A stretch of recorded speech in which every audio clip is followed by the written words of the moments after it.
Can you describe the setting of Fahrenheit 451?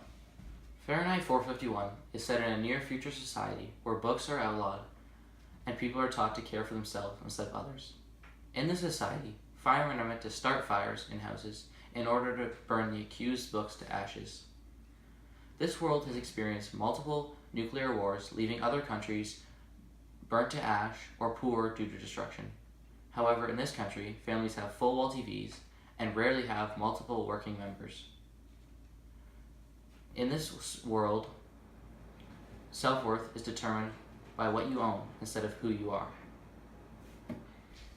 Can you tell us about the characters in the story? The protagonist, Montag, is a third-generation fireman with a wife named Mildred who has no care in the world other than for her television family. Montag is a very stereotypical man who has black hair, is clean-shaven, and is a dedicated worker. He is all these things until he meets a young woman named Clarice, who is very peculiar and doesn't fit in with her peers. Clarice and her family do things that are very odd for this world, like thinking, talking to each other, and even just watching the cars go by. After meeting Clarice, Montag remembers an old man he once met named Faber, who was once a university professor. He contacts Faber and decides to meet up with him. Faber and Montag are very like-minded because they both want to make a difference and change people's views on literature. Him and Faber join up together for a short period of time until Montag's ex-best friend and fire chief, Beatty, discovers their plan. Beatty is also very knowledgeable within literature and poetry, but does not feel the same way that is necessary. Beatty uses this knowledge to try and convince Montag that literature is bad for us. This is where Montag burns Beatty and the rest of his crew to the ground using a fire hose and is forced to leave society. What theme in Fahrenheit 451 had the most impact on you?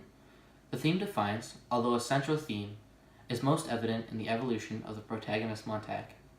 Montag is a fireman charged with starting fires instead of stopping them. He shows great dedication to his work and his belief in the destruction he creates. However, when he meets Clarice, his adherence to authority begins to shift.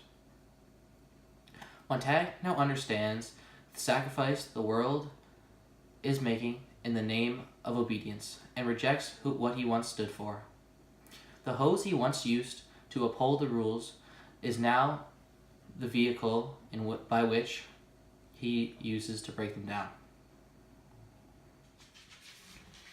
Did you find any similarities in Fahrenheit 451 and modern day society? There are several evident similarities in the world Ray Bradbury created in Fahrenheit 451 and the world we live in today. Materialism is evident in both, as is the importance given to entertainment. While we do not have Mildred's full-wall TVs, we ourselves are rarely separated from our cell phones and tablets, which give us instant access to the internet. The desire for speed is likewise a commonality. While talking to Montag, Clarice comments on how drivers are going so fast they are unable to take in the scenery around them.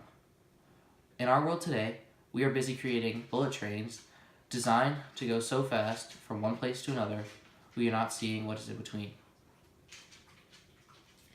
If Ray Bradbury were to write a sequel, what do you think it'd be about? As Montag had fled the city and joined others who enjoy literature, he was told that there would be no violent uprising, but a slow regeneration.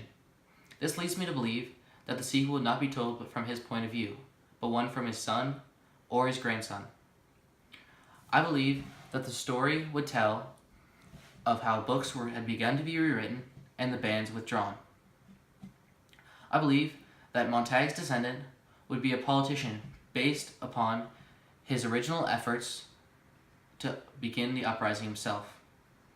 The story could also include flashbacks from the protagonist's childhood with fire and terror, as the authorities had not yet given in. The novel would end with the protagonist writing the Ecclesiasts, the book Montag was known to have remembered.